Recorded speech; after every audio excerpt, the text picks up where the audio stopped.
the bracelet shattered on the hospital floor, the same one he swore meant forever. I stared at my husband through blurred vision as he handed it to her.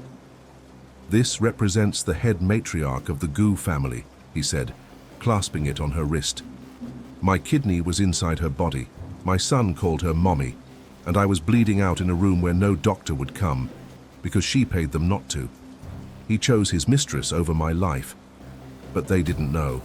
I'd already made my choice too. If you love stories of silent revenge, subscribe now. This is just the beginning.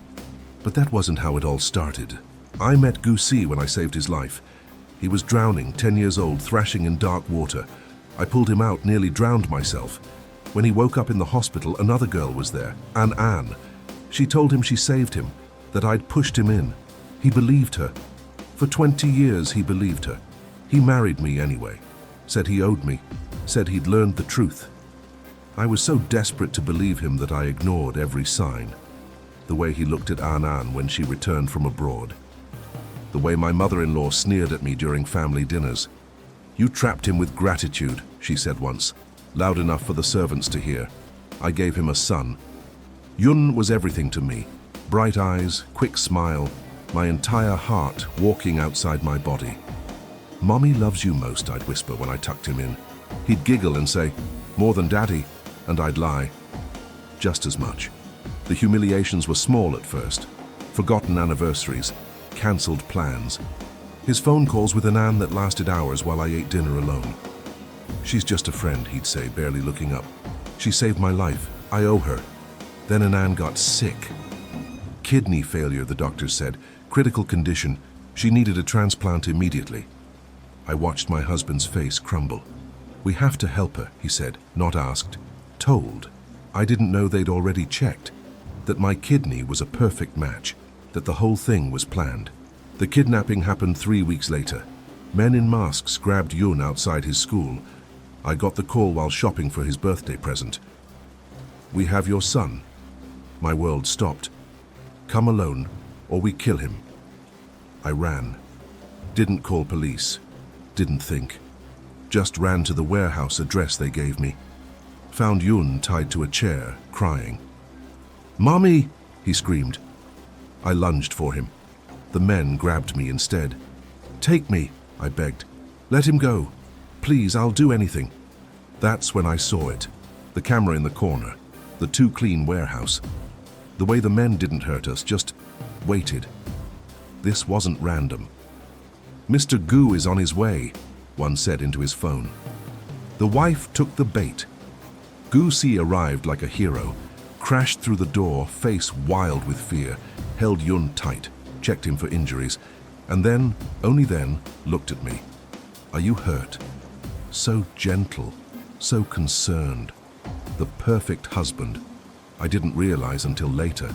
The knife went into my back during the rescue. Deep, precise. Right where my kidney was.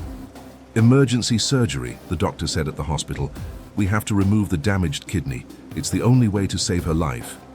Gu Si signed the papers without hesitation, held my hand, whispered, "I'll never let anything happen to you." They took my kidney. I woke up bandaged, weak, confused. "Where's Yun?" I asked. "He's fine," Gu Si said. "Resting at home. You saved him. You're a hero." He kissed my forehead. I believed I was loved. 2 days later, I overheard the nurses. "Did you hear Anne got her transplant same day as Mrs. Gu's emergency surgery? What a coincidence." They laughed. Mr. Gu must be relieved. My blood turned cold. I checked the transplant records when no one was looking. Same hospital, same time, same kidney type, my kidney. They gave Anne my kidney. The kidnapping was theater. The damaged kidney was a lie. They'd used me, harvested my organ for his mistress. And my husband, my son's father, had orchestrated everything. I said nothing, smiled when Gu Si visited, thanked the doctors, played the grateful wife. But inside, something broke, something that would never heal. Then Anne came to visit, brought flowers, wore the bracelet that was supposed to be mine, our family heirloom. "Thank you so much," she said, eyes gleaming. "You saved my life." I'll never forget this. She touched her side where my kidney now lived. We're connected forever now. Yun was with her. Auntie Anne is so nice, he said. Can I call her mommy too? My son, my baby. Asking to call her mother, I watched Annan smile, watched her stroke his hair. Of course, sweetheart, she purred. That night, my fever spiked. Infection from the surgery. I called for a nurse. No one came. I called again and again. Hours passed. Finally, a woman entered. Not a nurse, a caretaker. Miss Anne sent me, she said coldly, to make sure you rest. She locked the door from inside. I need a doctor, I whispered. My incision, you'll be fine, she snapped. Stop complaining. When I tried to get up, she shoved me back, hard. The wound tore. I felt warmth spread across the bandages. Blood. Please, I begged. She slapped me. Shut up. Miss Anne said you're dramatic, always causing trouble. She checked her phone, laughed. They're at Anan's celebration party right now. Her rebirth party. Your husband and son, having the time of their lives. My phone was gone, door locked. Fever climbing. I was alone, bleeding, dying, and nobody cared. My husband was celebrating the woman wearing my kidney with champagne and cake. My son was calling her mommy, and I was nothing. A discarded vessel, a stepping stone. But I didn't die that night. Something kept me breathing. Not hope, not love. Something colder, harder. A promise I made to myself in that dark room. They would regret this. Every single one of them. I just had to survive long enough to make sure of it. The infection nearly killed me. My temperature hit 104. I hallucinated. Saw Yun calling for me. Saw Gusi holding my hand like he used to. But when I woke, I was alone. The caretaker stood in the corner, scrolling her phone. Still alive, she muttered. Tough one. When Gusai finally visited, I tried to tell him. The caretaker, she's hurting me. She won't let the doctors in. Please. He cut me off. Simu, don't be dramatic. And Anne sent her to help you. You should be grateful. He looked tired, annoyed. And Anne's party is tonight. I need to go. I grabbed his sleeve. You're choosing her party over my life. He pulled away. You're fine. The doctor said you'd be discharged soon. Stop seeking attention. He left. I stared at the ceiling and understood. I could die here and he wouldn't notice until it was convenient for him. Subscribe to see what happens next. You won't believe how far they go. The caretaker got bolder. She, accidentally, knocked over my medication, unplugged my IV while I slept. When I complained, she smiled sweetly and said, Mrs. Gu, you must be confused from the fever. The nurses believed her. They always did. She had Anne's money, and Anne had Guti, and Guti had everything. I watched through my hospital window as fireworks lit up the sky, and Anne's rebirth party, celebrating her new life, my kidney, my family, my existence erased so she could have her fairy tale. My mother called once. Where are you? She demanded. Gusi said you were being difficult, hiding to punish him for not picking you up. I tried to explain. She hung up before I could finish. Even my own mother believed his lies. That night, my heart monitor flatlined. The caretaker had injected something into my IV. I saw her do it but couldn't move, couldn't scream.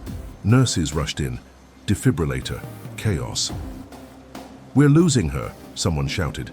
I floated above it all, watching them fight for a life nobody wanted to save. Then darkness. I woke up 3 days later, weaker, hollower. A doctor I'd never seen stood over me. You're very lucky, Mrs. Gu, he said carefully. The infection caused septic shock. We almost lost you. He paused. Your husband, he didn't come. We called several times. I said nothing. What was there to say? Anne visited again, this time with Yun. Auntie Simu, he chirped, running to my bed. But he didn't hug me. He stood back, nervous. Mommy Anne said you're sick because you don't take care of yourself. Mommy Anne. He'd fully adopted it. I looked at her. She smirked, victorious. Poor Sister Simu, she cooed. Always so fragile. Unlike me, I'm thriving now. Thanks to you. She touched her side again. My kidney.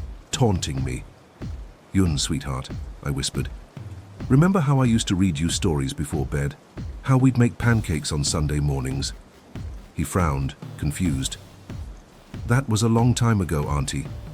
Mummy Ann reads to me now, and she makes better pancakes." And Ann laughed, musical, cruel. "Children are so honest, aren't they?" She leaned close, her breath hot on my ear. "You should have died during surgery," she whispered. "Would have been cleaner. But this works too. Watching you fade while I take everything? Priceless." She pulled back, all sunshine again. "Come on, Yun, let's go meet Daddy for lunch." They left, hand in hand. My son, my husband, her family now. That night I made a decision. Not loudly, not dramatically. Just a cold, clear understanding. I would leave, disappear, let them think I was dead or gone, and from the shadows I would dismantle everything they'd built on my broken body. She didn't know that I'd recorded everything, every conversation, every cruelty, the caretaker's confession, the bribed doctors, and Anne's whispered threats. I had proof, I had time, and I had nothing left to lose. The final straw came when Gu Chai visited with divorce papers. "And Anne needs stability," he said, not meeting my eyes. "Yun needs a healthy mother figure. You're too broken now. This is better for everyone." He set the papers on my lap. "Sign these and I'll make sure you're taken care of. A good settlement, you can start over." Start over, as if I hadn't given him everything, as if I could just walk away from the child I'd carried, the man I'd saved, the life I'd built. "I'll sign," I said quietly. He looked relieved. "Good, that's on one condition." I met his eyes. "I want to see Yun one last time, alone." He hesitated. "I don't think that's 1 hour," I said. "Then I disappear forever. You'll never see me again." He considered this, calculated, decided it was worth it to be rid of me. "Fine, tomorrow. I'll bring him." But I didn't wait for tomorrow. That night, I discharged myself, ripped out the IV, walked past the sleeping caretaker, called my mother. She didn't answer, but I left a message. "I'm sorry I wasn't the daughter you wanted, but I need you to know the truth." I told her everything, about the fake kidnapping, the stolen kidney and Anne's cruelty, Goosey's betrayal. "If something happens to me," I finished, "make sure they pay." Then I walked out of that hospital and vanished into the night. They thought I was weak, broken, dead, probably. But I was none of those things. I was free, and I was coming for them all. She still didn't know what I'd done, what I'd set in motion. But soon, very soon, she would learn that some sacrifices aren't gifts. They're investments, and I was about to collect. I didn't die. I rebuilt, quietly, carefully. While Goosey searched for me, while Annan celebrated, while Yun forgot me, I worked. My mother, when she finally listened to my voicemail, became my only ally. She'd never approved of Goosey, and now she had proof of why. Together we built a case. Every bribed doctor, every falsified record, every payment Anne made to cover her lies. 6 months later, Goosey fell apart. Started drinking, seeing me everywhere. His company crumbled. Investors pulled out when rumors spread about his instability. Anne tried to hold it together, playing devoted girlfriend, but without his wealth, she lost interest. I watched from a distance as she abandoned him, moving on to richer prey. Poetic. The real victory came with Yun. One day he found my old journal, the one I'd left hidden in his room. Inside were photos, stories, proof of a mother who'd loved him more than life. He read about the kidney, the kidnapping, everything. When he confronted Goosey, his father finally broke, confessed it all. Yun called my mother, sobbing. I want my real mommy back. But I wasn't ready, not yet. I'd spent too long healing to rush back into toxicity. Instead, I sent him letters, told him I loved him, that none of this was his fault, that when he was older, when he understood, maybe we could try again. He kept every letter. My mother told me he slept with them under his pillow, Gutai found me eventually, fell to his knees, begged. "I'll do anything." He wept. "Please, I was wrong. I'll spend my life making it up to you." I looked at this broken man, the one I'd once loved, and felt nothing. "You can't undo what you did," I said calmly. "You chose her over me. You let them torture me. You turned my son against me. There's no coming back from that." "Then what do I do?" he whispered. I smiled, cold, final. "You live with it, every day. You wake up knowing you destroyed the only person who truly loved you, and you die alone knowing it was your fault." I walked away. He didn't follow. And Anne's ending was simpler. The kidney I donated, it was never compatible. The doctors she'd bribed had lied to her too, took her money and gave her a dying organ. Within a year, her body rejected it. She needed another transplant, but this time no one would help.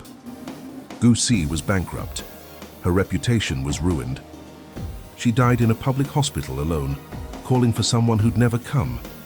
I didn't attend her funeral, neither did anyone else. Years passed. I remarried, a kind man who asked nothing of me but honesty. We had a daughter. I named her Hope. Yun visited sometimes, awkward at first, then warmer. We'd never be what we were, but we were something real. One day, I saw Gu Ti from across a cafe. He looked old, tired. He saw me too. Our eyes met.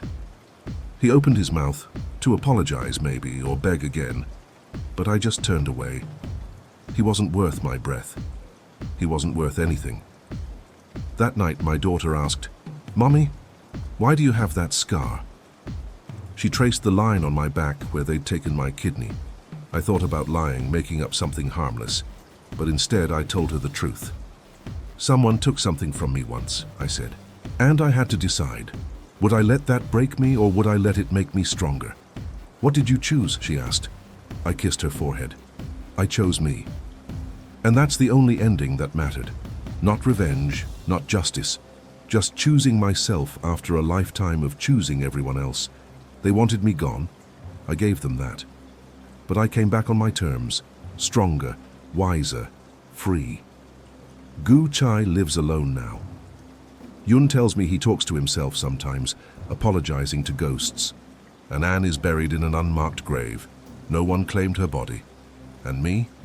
I wake up every morning next to someone who loves me. I watch my daughter grow. I breathe without pain. They thought they could erase me. Instead, they erased themselves. And I'm still here, living, thriving, proof that some women don't need saving. They just need everyone else to get out of the way. The bracelet, the one he gave Anne, sits in a drawer somewhere in his empty house. Broken, forgotten, just like his promises, just like him. I don't think about it anymore. I don't think about him. That's the real victory, not making them suffer, but simply not caring anymore. They became irrelevant, and I became free.